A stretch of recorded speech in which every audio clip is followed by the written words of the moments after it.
Trust the Profits, it's a formula here. I'm back at the bar, the Global Brew Tap House in Schaumburg, Illinois, and I got myself a beautiful barley wine here from Goose Island. And I'm capping the card for Saratoga Saturday, 16th of August. We're already half deep in Augie Doggy. We are running with Saratoga, having a good time.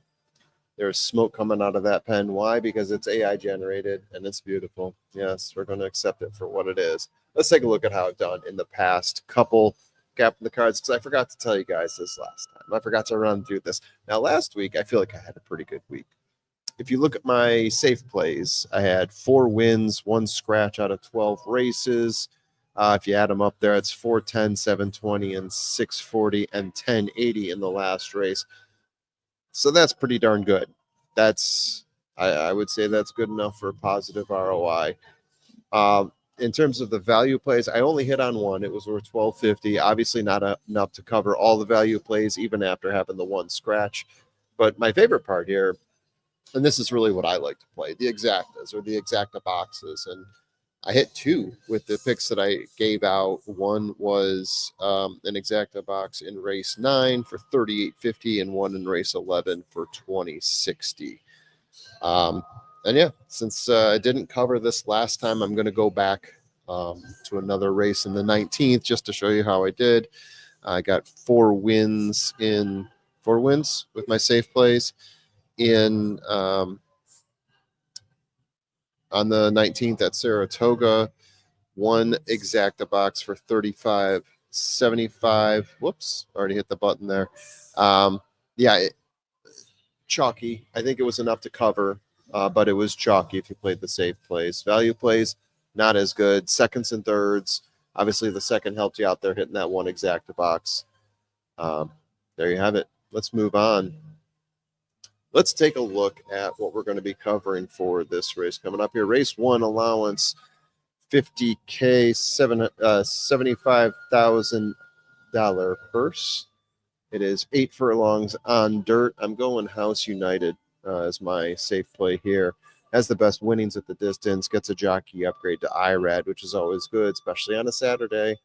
And then the morning lines, I do want to point this out. This race is kind of unique in the fact that the morning lines are very even. You get a lot of 5-2s, a lot of 3-1s, 4-1s. There's not a whole lot of highs and lows. It's all very, very mid. So that leads me into Fear of Union at 4-1 being what I'm calling a value play here. 4-1 seeming like decent value here. It is a horse that is coupled. I do like both horses in this race. This one had the best formula figures for me across the board. Gets Junior Alvarado, who's been extremely hot jockey lately. Derby winner as well, Belmont winner.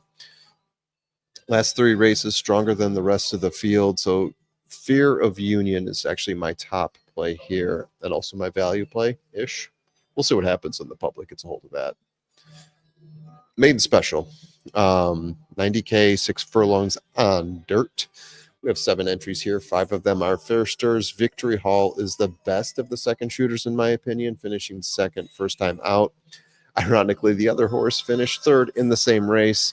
Bel Oro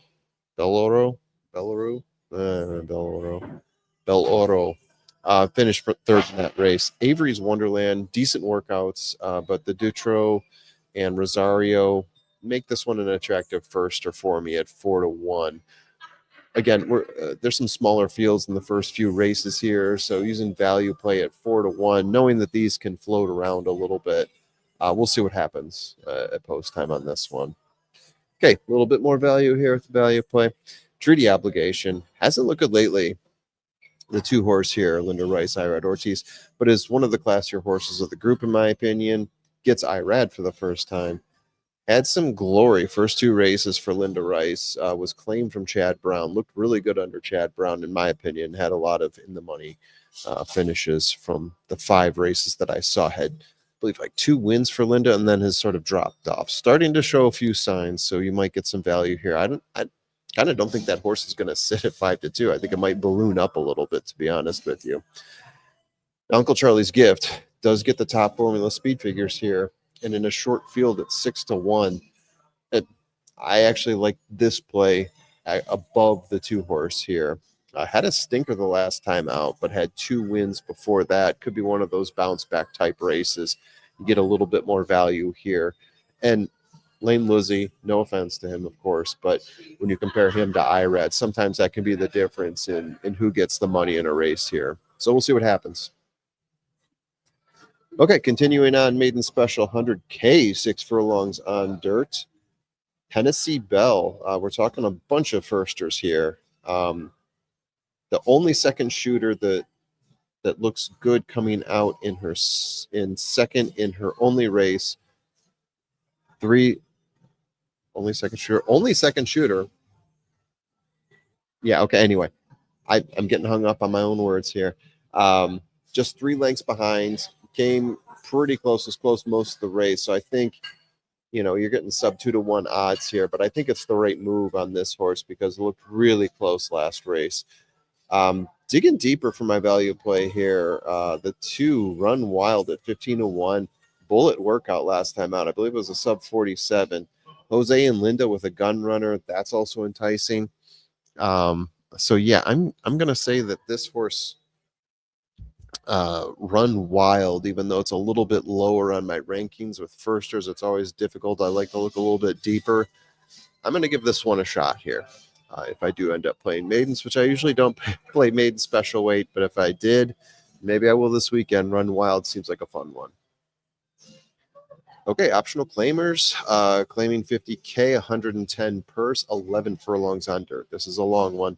This is one where I do really like to look into those numbers, especially for the distance, because distance and how well they do at the distance really does matter when you stretch it out past, I would say, past 8.5 furlongs even. Il Siciliano, second by a nose last time out, running in stakes races before that, coming in an optional claimer here, definitely looking like the class.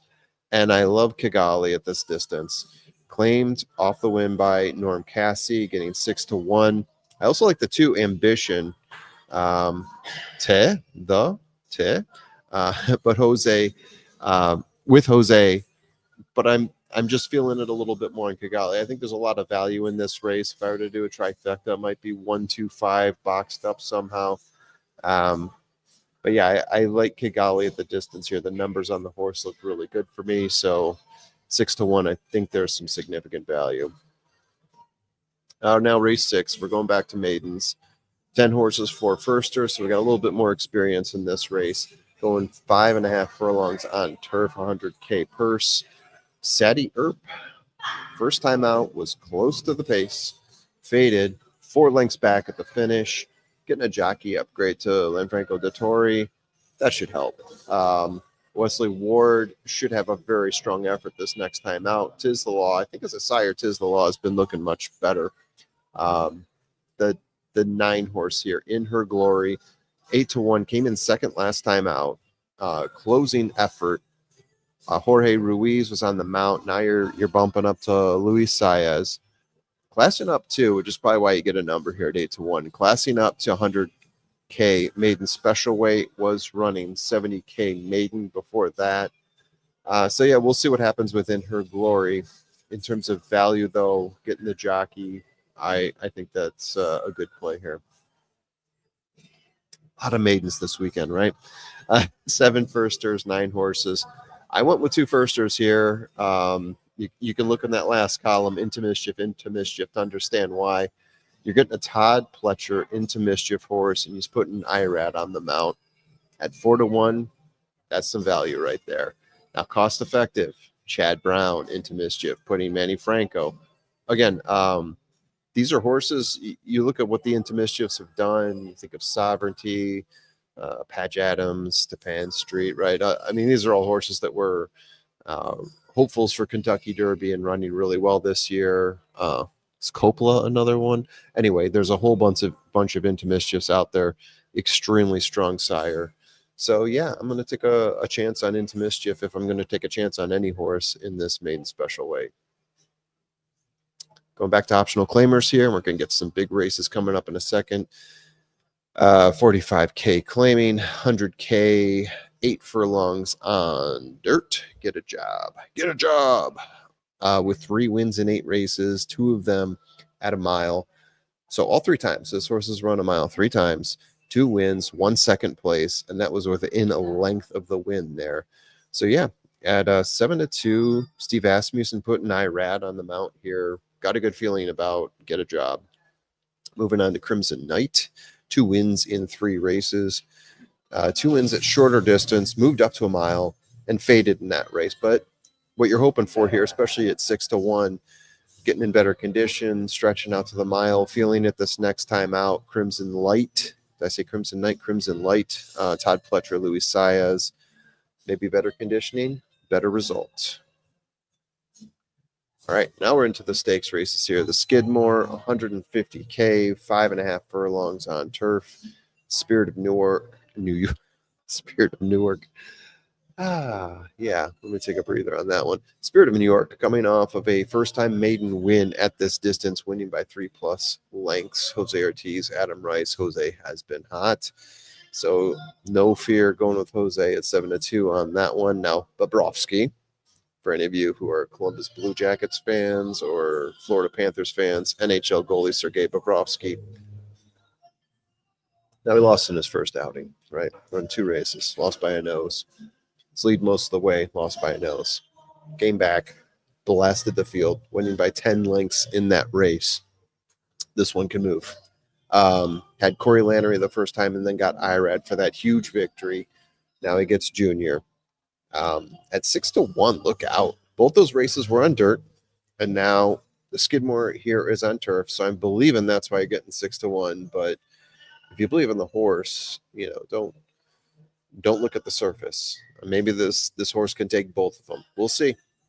Coming out of Daredevil, don't know what that means, but that could be the answer right there. Dale Romans, Junior Alvarado. Junior's get up on this horse. It probably has a chance. Bobrovsky, 6-1. Now the Alabama. Wow. I mean, it's not a big field, but it's got competitors, right? Good Cheer, Nitrogen. Both of these horses have been prolific horses this year. Good Cheer, 7 wins out of 8. I mean, had a 7-win streak going for a while. Kentucky Oaks champion. I got to go with Good Cheer. Even coming off of the loss, Good Cheer feels like the right way to go here. Both horses are sub 2-1 morning line.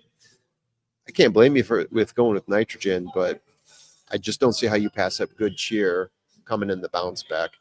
And then Margie's Intention, another Brad Cox horse with Irad that's looked good. Hasn't looked like a world beater like Good Cheer. But the horse is always there. 3 wins, 3 second place finishes in 7 starts. And I think the only time that this horse didn't come in either of those places with the first time out has gone the distance. Has gone 9 furlongs. But you're getting great value here from a Brad Cox, Irad Ortiz horse. Can Margie's Intention find her way in? Absolutely. I don't think for the win, but a second or third place for Margie's Intention, I think, is definitely possible.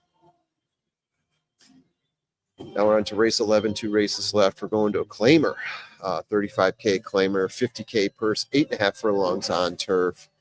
I'm going with a little bit of a pace horse here with Kid Creasa. Yeah, Linda Dixon trained, Ricky Santana Jr., and I love a Big Brown. And Kid Crease has been looking pretty good lately. Yes, this is a pace-setting style horse. Last couple times, though, been holding the pace.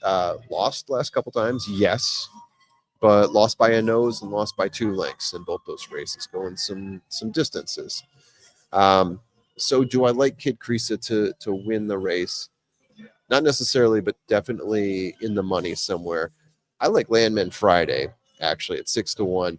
Broke his maiden 2 races ago, followed up with an optional claimer loss. Could bounce back here in a second post-maiden attempt. Enters with strong closing numbers, which is what I like here. So I think Landman Friday at 6-1. Kendrick, let's get Kendrick a win here, shall we? Yeah, this horse getting 2 wins. Good closing numbers, 8.5 furlongs. Kid Creasa setting the pace. I like these 2 horses together, and I like the value play a little bit more for the win. Let's wrap it up here, shall we? Allowance race, 95K, 5.5 furlongs on turf, not for hire. Broke his maiden first time out. Hasn't won 4 races since. Starting to come a little bit close. I feel like this is a bounce back race for this horse here. George Weaver, Ricky Santana, and I love the sire here. Not this time. I think this is a really strong sire. Yeah. Durability issues, yes, but when the sire does run, the sire runs well. The horses, the progeny of the sire, I should say. Now, busting away at 10-1. Best formula speed figures. Are you kidding me? 6 wins in 9 races. Are you kidding me? Good at the park, good on turf, but class. That's the big knock here. So this horse was running in much lower class, knocking out wins one after the other. Second place is always there. Classed up, dropped an egg. Sounds like there may have been some issues in that race. Probably got held back a little bit, lost by like 17 lengths, came in 8th place. But this is a little bit of a bounce back race. This is, you're coming to Saratoga, you're running the last race of the day. I think there's an opportunity here for a 10-1 upset here from busting away. Not saying that this horse is. No, I am saying I like the odds for this horse to win. Mm-hmm. Mm-hmm. I said it. Classing up. Second time after disappointment in the class up. Gets a feel for what it takes. And then he's there. All right, guys. That's what I got. I'm still going to stay small in the frame here, but I'm going to say good night. If you're going to gamble responsibly, and have a good time this weekend betting Saratoga. Enjoy your summer while it lasts, because summer doesn't last forever. Only in the mind.